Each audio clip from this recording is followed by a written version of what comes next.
এইবার মনে হয় দুর্গাপূজাতে দুটো চতুর্থী নইলে দুটো পঞ্চমী ছিল। তো তোমাদের কাছে তো এই ভিডিওটা পৌঁছাবে ষষ্ঠীর দিন, তাই তোমাদেরকে জানাই শুভ ষষ্ঠী। আর আমার ভাই এখন চলে যাচ্ছে মামা বাড়ি, তবে রাত্রেবেলা আমি আর বাবা একটু বেরিয়েছিলাম ওই একটু বিরিয়ানি খাওয়ার বাহানা, মানে দুর্গাপূজা পড়ে গেছে আর বিরিয়ানি খাবো না সেটা তো হতেই পারে না। তো যাই হোক, আরামসে বিরিয়ানি খেয়ে দিয়ে তারপরে একটু রেডি হয়ে সাজুগুজু করে চললাম আজকে কোচবিহারের উদ্দেশ্যে। মানে কোচবিহারের যত প্যান্ডেল হয়েছে আজকে সব কিছু ঘোরার টার্গেট করেছি। আর প্রথমে এসেছিলাম বাবুরহাটে। আমার তো প্রথমে বাবুরহাটের এই প্যান্ডেলটা দেখে চোখ কপালে উঠেছে, কারণ খুবই সুন্দর হয়েছে, খুবই। আর সত্যি এত যে নিখুঁত কাজ করেছে বাবুরহাটের এই প্যান্ডেলটাতে, আমি সত্যি মানে স্পিচলেস হয়ে গেছি দেখে।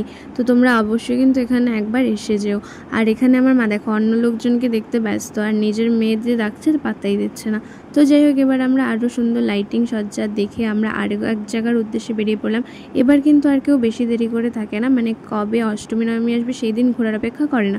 এখন ওই সবাই চতুর্থী পঞ্চমীর মধ্যেই ঘুরে নেওয়ার চেষ্টা করে, কারণ এক তো গাড়ির নো এন্ট্রি পড়ে যায়, আর তার মধ্যে উপরে উপচে পড়ে একদম ভিড়। তারপরে আরও একটা প্যান্ডেলের কথা বলি, সেটা হলো এই এলিয়েনদের স্পেসশিপ। মানে হ্যাঁ, বাচ্চাদেরকে কিন্তু এখানে অবশ্যই নিয়ে এসো একবার, কারণ মানুষগুলো কিন্তু ওরা এলিয়েন সেজে দাঁড়িয়ে আছে আর আমাদের সাথে ফানি রিয়াক্ট করছিল, আর বাকিরা তো সবাই জাদু করে ডাকছিল। এরপর কোচবিহারে আরও এক জায়গায় বানিয়েছিল তিরুপতি বালাজির মন্দির, যেটা কিন্তু ভীষণই সুন্দর হয়েছিল।